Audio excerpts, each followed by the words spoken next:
हमारा जो आज का टॉपिक है वो है वीमेन पॉलिटिकल रिप्रेजेंटेशन। इससे पहले मैंने आपको जो वीमेन्स के अलग अलग प्रॉब्लम्स थी वो लास्ट क्लास में बताई थी। उसके आगे अगले टॉपिक से हम शुरू कर रहे हैं।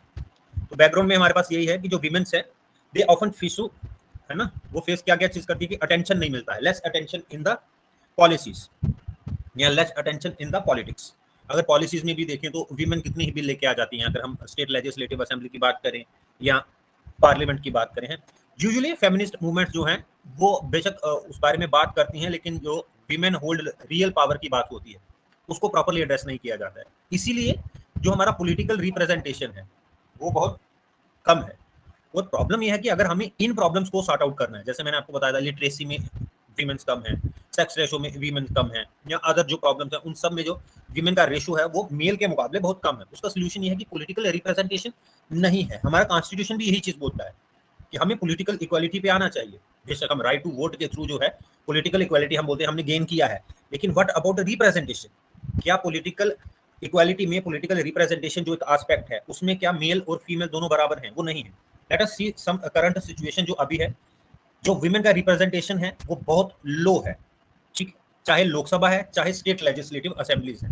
2019 में जब इलेक्शन हुए थे उसका जो डाटा है उसमें 14.36% है जो वुमेन की रिप्रेजेंटेशन है। That means in Lok Sabha we have 14.36% womens as our member of parliament. और ये पहली बार हुआ है, इससे पहले 11% तक था। इंक्रीज हुआ है 3-4% का, बट ये इंक्रीज जो है जो वर्ल्ड वाइड एवरेज है 24% का, उससे अभी भी 10% कम है। स्टेट लेजिस्लेटिव असेंबलीज में आ जाए तो ये इवन बहुत कम है, दैट इज 5% से भी कम। और ये इतना कम है कि जो अफ्रीका के रीजन हैं जिनको हम बोलते हैं कि दे आर स्टिल अभी लीस्ट डेवलप्ड कंट्री, डेवलपिंग में भी वो जो है लोएस्ट में आती हैं। ये लेटिन अमेरिकन जो कंट्री हैं वहाँ के जो एवरेजेस हैं हम उनसे भी नीचे हैं। हम अपने आप को एक डेवलपिंग कंट्री मान रहे हैं, अपने आप को हम बोले कि now we are the this position in our economy in the world. Economy में बेशक हम बहुत आगे चले जा रहे हैं, लेकिन at societal level, at political representation level, India is still lagging behind, है ना। World average is 24%। जब हम स्कैंडिनेवियन कंट्रीज की बात करते हैं, है ना, वहां पे तो इवन वीमेन की रिप्रेजेंटेशन मेल से ज्यादा है। फीमेल की रिप्रेजेंटेशन या हम वीमेन की रिप्रेजेंटेशन मेन और फीमेल से ज्यादा है। इवन पर्सन क्या है हमारे देश में, even when women prime minister हो या वीमेन हमारी चीफ मिनिस्टर हो, जो बाकी कैबिनेट मिनिस्टर्स होते हैं, जो काउंसिल ऑफ मिनिस्टर्स जो होती है चीफ मिनिस्टर की या प्राइम मिनिस्टर की, वो मेल डोमिनेंट ही होती है।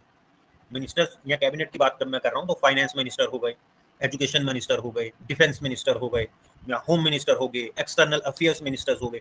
ये सारे जितने भी मिनिस्टर्स हैं वो प्रीडोमिनेंटली मेल होती है। अगर हम कंपेयर करें आज भी हम ये, अगर मैं ये 14.36 बोल रहा हूँ तो that is the total number out of 543। But जो हमारी कैबिनेट है उसमें तो 82-83 लोग हैं, उसमें कितनी परसेंटेज होगी फीमेल्स की, है ना। हमको गिने चुने नाम ही पता है। फाइनेंस मिनिस्टर होते हैं, डिफेंस मिनिस्टर होते हैं, होम मिनिस्टर्स होते हैं और एक्सटर्नल अफेयर मिनिस्टर। ये 4 लोग ऐसे मिनिस्टर होते हैं जो प्राइम मिनिस्टर के ऐसे समझ लो कि आंख नाक कान सब कुछ है, जो आगे पीछे सब चीजें देखेंगे। और इन्हीं के साथ मेनली प्राइम मिनिस्टर बैठ के अपनी जो डे टू डे की जो एडमिनिस्ट्रेशन है वो चलाते हैं। इन चारों में फीमेल कहाँ है? एक्सटर्नल अफेयर्स मिनिस्टर में एस जयशंकर है, डिफेंस मिनिस्टर में आपके पास राजनाथ सिंह है, होम मिनिस्टर में आपके पास अमित शाह है, एक फाइनेंस मिनिस्टर हैं जो आपके पास निर्मला सीतारमन। अगर मैं टोटल 5 बोल रहा हूं, है ना, 5 लोग हैं और उनमें सिर्फ एक मिनिस्टर है जो आपकी निर्मला सीतारमन है। That's it. अगर मैं पॉपुलेशन इज टू कैबिनेट का रेशियो निकालूं तो इट शुड बी 50%। 5 है तो कम से कम 2 तो होते, but we are at 1 only 20%। यहाँ पे भी अगर मैं कर लूं, है ना, तो भी तो वर्ल्ड एवरेज से 24 से कम है। तो मैं बहुत छोटे नंबर को बोल रहा हूँ। जब इसी चीज को जब हम बड़ा करेंगे तो ये नंबर इवन उससे भी नीचे आ जाएगा। अगर हम ग्लोबल कंपैरिजन करें, 2018 का डाटा जो बना है, 42% वुमेन है इन पार्लियामेंट, जो हाईएस्ट है नॉर्डिक कंट्रीज में, ठीक है। अमेरिका में 29.5, यूरोप में 26.4, सब सहारन कंट्रीज में जो मतलब सहारा के आसपास की कंट्रीज है वहां 23.7%। अरब स्टेट्स जिनमें हम बोलते हैं कि मुस्लिम कंट्रीज हैं, अरबिक कंट्रीज हैं, वहां पे बुर्का पहनती हैं, ये हैं, इवन वहां पे देखो वहां पे हालत। And we are saying we are most, है ना, एनिशिएंट सिविलाइजेशन। हमारी एंशिएंट सिविलाइजेशन अच्छी थी, बट आज के जमाने में पॉलिटिकल रिप्रेजेंटेशन में अरब स्टेट्स हमसे आगे हैं। हम उन्हीं से कुछ सीख लें। ये कुछ डाटा है जो मैंने आपको बताना था। Whenever you right your question, ये डाटा जो है या ये जो चीजें हैं मस्ट इंक्लूड। अब देखो प्रॉब्लम क्या क्या है और उसका लीगल मेजर वुमेन्स के लिए क्या क्या हो सकता है। पहला है पुअरली रिप्रेजेंटेटेड इन लेजिस्लेचर्स, और यहाँ मैं आपको फर्स्ट 2 टीयर्स की बात कर रहा हूँ, that is at central level and state level. ठीक है, ये पहले 2 टीयर है आपका हमारा यूनियन एंड स्टेट लेवल। ठीक है, पहला क्या हो सकता है, इलेक्शन कंटेस्ट करना है पंचायती राज इंस्टीट्यूशन में। हमने 1992 में 73rd और 74th अमेंडमेंट के थ्रू उनको सीट रिजर्व्ड करके दे दी, that in the third tier, जो आपके पंचायत के और अर्बन लोकल बॉडीज के इलेक्शन होते हैं। ठीक है, नारी शक्ति वंदन अधिनियम जो है वो 2023 में हमने पास किया है, इसके ऊपर हम अभी डिटेल में चर्चा करेंगे, फिलहाल इसको हम यहीं छोड़ते हैं। ठीक है, एजुकेशनल गैप में देखो हमारे पास क्या है, female literacy lags behind males. अब आर्टिकल 21 है हमारे पास, राइट टू एजुकेशन 2022। स्कीम क्या है, बेटी बचाओ बेटी पढ़ाओ, सर्व शिक्षा अभियान। ये सब कॉन्स्टिट्यूशनल और लीगल मेजर्स हैं जिनके थ्रू हम सोल्यूशन निकाल सकते हैं। अनइक्वल वेज है, women paid less for the same work, इसके लिए हमारे पास इक्वल रेम्यूनरेशन एक्ट 1976 है जो कहता है equal pay for equal work. Violence और हरासमेंट जो है, डोमेस्टिक वायलेंस है, वर्क प्लेस हरासमेंट है, डाउरी है, ये डेथ्स होती हैं, उसमें हमारे पास डाउरी प्रोहिबिशन एक्ट 61 है। डोमेस्टिक वायलेंस एक्ट 2005 है। पॉश है, protection of women from sexual harassment act 2013 जो है एट वर्क प्लेस, ये है।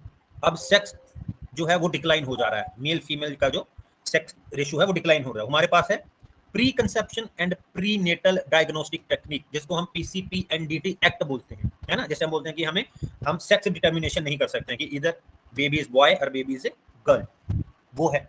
पैट्रियार्कल सोसाइटी और स्टीरियोटाइप है, देखो ये सारी चीजें जो हैं ये हम कॉन्स्टिट्यूशनली इसको जो है वो टैकल कर सकते हैं। ये जो पैट्रियार्की है और जो सोशल स्टीरियोटाइप्स हैं ये तभी जाके आपके दिमाग से निकलेंगे जब वीमेंस को इन सारे ये जो चीज है इन सब का पता होगा। ऑन दैट टू जिन लोगों को ये इन्फोर्स करने हैं, लागू करने हैं, वो properly and with positive heart and mind इनको लिखे जाएं। तो generally now come to the Nari Shakti वंदन अधिनियम 2023। 2023 में हमारे पार्लियामेंट में ये अधिनियम का मतलब होता है बिल, लॉ, एक्ट। ठीक है, जो भी चीज आप इसको समझें वो है। कंटेक्स्ट क्या था कि लोकसभा में मोर देन 2/3 मेजोरिटी के साथ पास हुआ है ना, और राज्यसभा में ये 2010 में ही पास हो चुका था। राज्यसभा में ये चीज 2010 में पास हो चुकी थी, लोकसभा ने अब पास किया है। हमारे लिए मेन ये है कि अधिनियम 2023 में पास हो गया है, 2010 में women reservation was pass in Rajya Sabha already. अब प्रोविजंस क्या है और उसका सिग्निफिकेंस क्या है। पहला प्रोविजन जो मेन प्रोविजन हम इसमें समझेंगे, पहला है reserve 33%, that means 1/3 of Lok Sabha seats. ध्यान से सुनना है इसमें, लोकसभा सीट्स। ठीक है, पार्लियामेंट में नहीं लिखना, आपने लिखना लोकसभा सीट, क्योंकि राज्यसभा में रिजर्वेशन नहीं है। ठीक, राज्यसभा में रिजर्वेशन नहीं है, सिर्फ लोकसभा में है। तो 1/3 इसमें हुआ क्या है, inserted article 300 capital A and in state legislative assembly inserted article 332 clause capital A, जिससे women through direct election member of parliament and state legislative assemblies, इन दोनों में डायरेक्ट इलेक्शन होकर लोग जो हमारे रिप्रेजेंटेटिव को चुन के आते हैं, स्टेट लेजिस्लेटिव असेंबलीज और लोकसभा में। लोकसभा में जो 1/3 आपकी रिजर्वेशन वीमेंस को मिल रही है वो मिल रही है आर्टिकल 330 कैपिटल ए, और स्टेट में जो मिल रही है वो आर्टिकल 332 कैपिटल ए। देखो जहां कहीं भी आपको ये कैपिटल ए मिल जाए किसी भी आर्टिकल के साथ, तो ये चीज डेफिनेट है कि ये अमेंडमेंट के थ्रू ही आया है। जैसे फॉर एग्जांपल हम क्या बोलते हैं, article 21 A, article 21 capital A, that means ये जो राइट टू एजुकेशन है ये बाद में आया है। ऐसे आर्टिकल 21 क्या है, right to life and personal dignity. तो आर्टिकल 21 ए, ये जो ए आपका है कैपिटल वाला, ये अमेंडमेंट के थ्रू आया, ओरिजिनल कॉन्स्टिट्यूशन नहीं था, बाद में अमेंडमेंट की गई और डालेगी। उसके बाद अलग अलग प्रोविजंस और हैं जो हमको याद रखने की फिलहाल जरूरत नहीं है। उसमें ये सब रिजर्वेशन है पर SC ST among women candidate, that mean जो 1/3 है इसमें भी SC और ST के लिए अलग से रिजर्वेशन होगी। ठीक है, अभी जो मेन है जो हमारा 330A और 332 है, इसकी सिग्निफिकेंस क्या है, ग्रेटर जेंडर रिप्रेजेंटेशन हो जाएगी एंड जो जेंडर डिस्पैरिटी है इन पॉलिटिक्स वो कम हो जाएगी। SC ST का इसमें मिलेगा, और 330A है उसमें with in SC and ST in Lok Sabha also. अब ये जो सब रिजर्वेशन इसमें दी, इसमें क्या होगा, इंटरसेक्शनल रिप्रेजेंटेशन भी है। अब देखो जैसे हम बोल रहे हैं कि 1/3 वीमेन रिप्रेजेंटेशन होगी, तो हो सकता है कि वो 1/3 की 1/3 जो है वो सारी की सारी जो है वो जनरल कैटेगरी से आ जाएं या अपर क्लास से आ जाएं। तो what about lower classes, schedule caste हैं, शेड्यूल ट्राइब्स हैं, उनकी रिप्रेजेंटेशन तो होगी भी, तो वो भी बनी रहे, उसके लिए भी प्रोविजन इस लॉ में या इस बिल में है। एक चीज और आपने ये याद रखनी है कि ये जो रिजर्वेशन है ये इनिशियली लास्ट फॉर 15 ईयर होगी, लेकिन इसको बाद में एक्सटेंड भी किया जा सकता है पार्लियामेंट के थ्रू।